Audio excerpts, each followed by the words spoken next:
Hey, Chris, it is our last Cyber Unfiltered for the year, and Matt's MIA. Here we go again. You know what? Unreliable. That's the word of the year for Matthew. Unreliable. And I hope he sees this. I Oh hope he boy. sees this and I hope he responds to this. And next week, again, I'm gonna bring it back up. Unreliable. Unreliable. Yep. Yeah. Much like the Jeeps that he takes off road that break down all the time. Unreliable. I'm gonna get hate for Jeep haters on that Actually, I one, saw a post that he was looking for a body guy to do something that was out of his realm. okay. Maybe it's not the Jeep's fault. Maybe it's just the driver's fault. maybe that's where I need to go with that. Man, end of the year. 2025 has been crazy. Like, Sure has. dude, I've been thinking about JLR because, like, for the last 3 months we talked about Jaguar Land Rover, and I've been really thinking about this. It's like, okay, so they're billions of dollars. They're like $2.5-3 billion in the hole on this, right? And that's not even with the fines that are coming out, lost production, stuff like that. I read that by offering extended warranties and stuff like that, they cut their cancellation rate from like 12% to like, I don't know, like 2.5 or 3% or something like that. So As long as they got the parts for the warranty work. right. Well, I mean, produce sales because people were canceling cars that couldn't be made, right? So Right. their sales up. But it got me thinking. How do you recover that money? Right? $2.5 billion.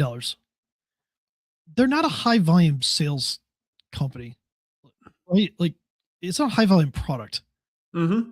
So you're gonna have to recover it somehow. Is it crazy to think that they could slap like a surcharge in every vehicle they sell to recoup the costs? Call it like a security surcharge or something like that? They could, but also the dealers are probably going to be slapping some other incentives on some other fees on top of it, saying, "Hey, they're in short supply."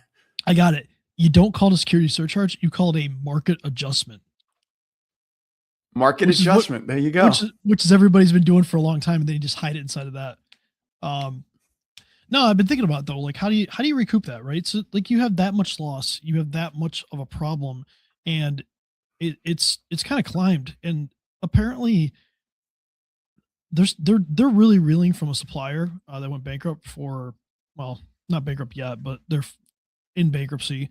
They made some sort of semiconductor component, and it was a tier 3 supplier, and they had to halt their main line, and they were paying Okay. thousands of workers like ghost shifts, and they were only going about 10% of speed. So this is still ongoing. They're going to have to recover this money at some point, right? They're not going to be able to withstand that forever. So it's like, okay, so is it like market adjustments? Actually kind of amusing just because I see that all the time. But yeah, I'm just wondering if we're going to start seeing that as more and more companies get hacked and they have this, they need to recoup that money. Are they going to put something like some sort of surcharge or something onto their product and maybe hide it just to recoup the money? And as a reminder to everybody out there, there's no insurance involved here, right? Yeah, no, they didn't have cyber insurance. This is 100% being absorbed by the company. So that was early on reported that they didn't have cyber insurance. So we're just a messenger here. But I'm just kind of pondering this. It's just interesting to me that, like, how many more companies can do that? I'm surprised that they're going to be able to survive from this one. That's a huge loss for anybody. And then how many suppliers actually did go under because of this? I don't think we've seen the total yet. I think before it was like 6 or 7 had filed for administration, which is essentially bankruptcy. So we'll see where that goes. Are they going to bail them out? Are they going to have to bail them out? Yeah, it'll be interesting.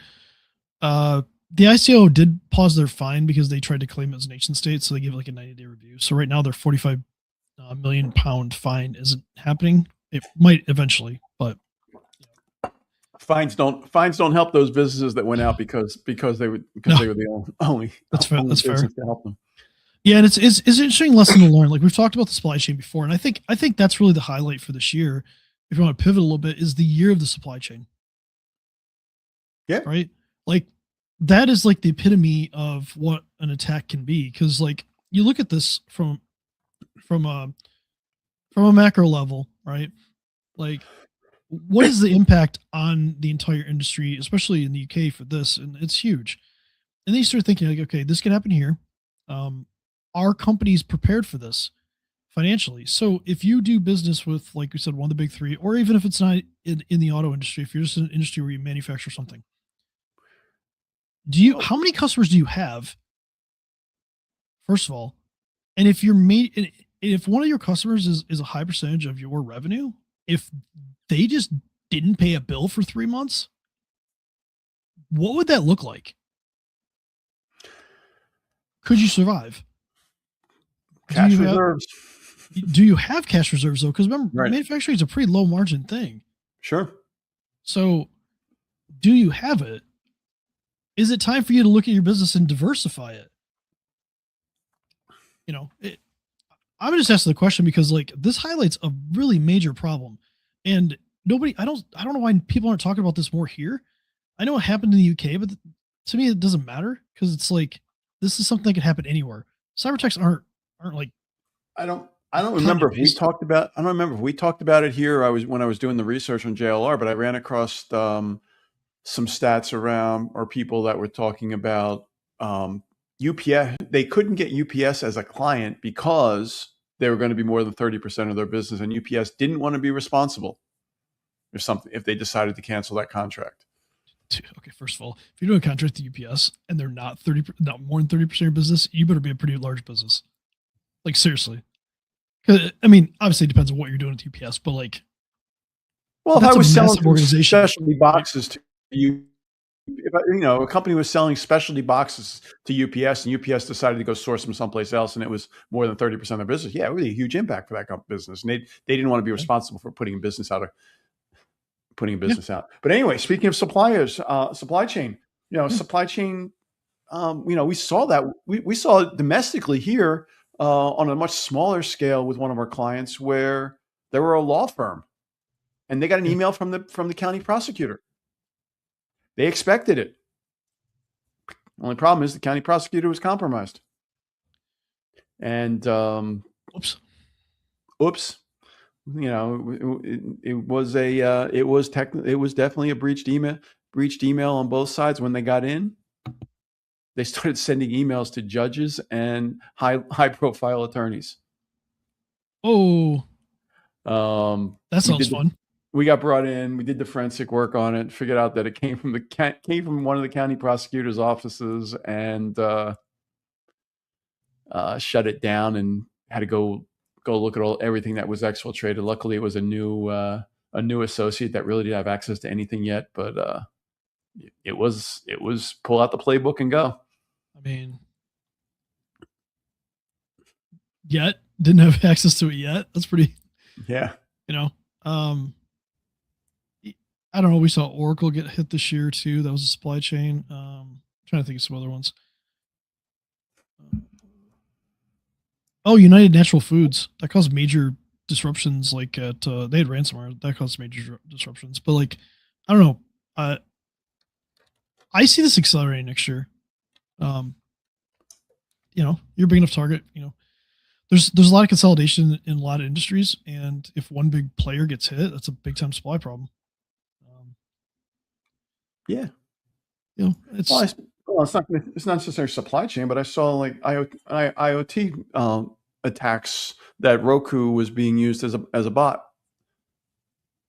that's pretty over funny. sometime last year, where the Roku code base got got compromised, and they were able to launch attacks through people's TVs.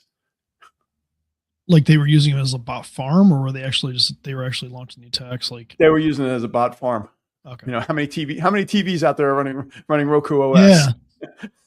Oh, that's like a lot of those old routers, right? Like TP-Link and stuff like that that have been used in that similar situation, and they're not going to get because people don't replace their stuff at home. So you get millions upon millions of those devices. Yeah, you can launch a pretty good attack. Um, I I Actually, think what wasn't there a new announcement recently about TP-Link getting banned? I mean, well, I thought they're I a saw Chinese something company, scroll so I by on think that. people get a little upset about that. I think the U.S. Yeah, I'm government not was sure about that one. considering it, but I don't think they did it. Um, So Anyway, Oh yeah, no, it's been no, a they are crazy. they are preparing to ban TP-Link allegedly. That's what they're looking at. The federal government. Um, they're saying they're a spying hazard. I mean, they could be potentially, but there's a lot worse things out there right now other than that, like with old routers and stuff being used that people just aren't can't update or won't update. But I really think like what else about 2025? Supply chain attack, ransomware obviously took off. Oh, you know what? I got it. Just the dwell time seems like it shrunk a lot. It Yeah, was like it used to be like maybe weeks, months have come weeks into days. Obviously, if it's a big enough target, months might still be a play. But like it seems like people are getting hit at record speed. They're in, they're out. yep. They Um, double extort them like really quickly. and with that, it just it is really showing that there is AI being used in these attacks. Now there was that one where there was some data out there where there were some attacks that are 100% AI now for infiltration. Yeah, So it's a new world, and like you said, we're going to see supply chains, we're going to see more AI, and what are we going to do? I wonder what the supply chain thing. And this is a spitball idea. Um, third party risk management is a thing, right? People just send out questionnaires. When do questionnaires stop and proof becomes the next step, and then the next step after that is real time continuous monitoring? Like you're going to have to be able to prove in real time that the stuff that you say on that checklist is actually valid. Yeah. I Like mean, I've already we got can't be clients. we can't be I've that got far off from that. I've got clients that are asking their vendors. I back that up. I have a client who has clients that are asked that they're being asked to supply copies of their internal policies. What are your policies? Let me know. Let me see them, and let me know when they're updated. So they want to get deeper into what's going on with protecting their own data. Well, and that's proof of policy, but like, what about proof of enforcement? What about proof of I think that's going to l- be the next. I think that's going to be the yeah, that's next what I'm step. saying. Like, Insurance yeah, companies so are already we're already gathering that information for the insurance company. So now it's going to be next step. It's going to be part of the contracts that you're signing with clients as to what you're going to supply them to prove that you're. and one of the things we've seen with insurance companies, they're trying to provide with that is another trend we saw is insurance companies trying to provide continuous monitoring. They want you to get their EDR, like your security tools through them, mainly because they give the insurance company more data points. I'm not sure that's a good method for most companies to think about. Do you really want to give? It's kind of like your car, right? Your car insurance. If you know that you're not doing things quite up to par, like, are you going to get one of those things and put in your car that shows like how you drive? Like, what if how you accelerate and stuff like that? Are you really going to get one of those and risk your insurance going up because you drive a little crazy? Like, why would you just give them full access to all of the data? Yeah, that's not something that I'd really want to see because, well, okay, so we'll take that one step further. Is now the insurance company going to be responsible for security? Oh, kind of. Oh, I got your EDR. You're keeping me secure, right? Well, no, we're just telling you that it happened.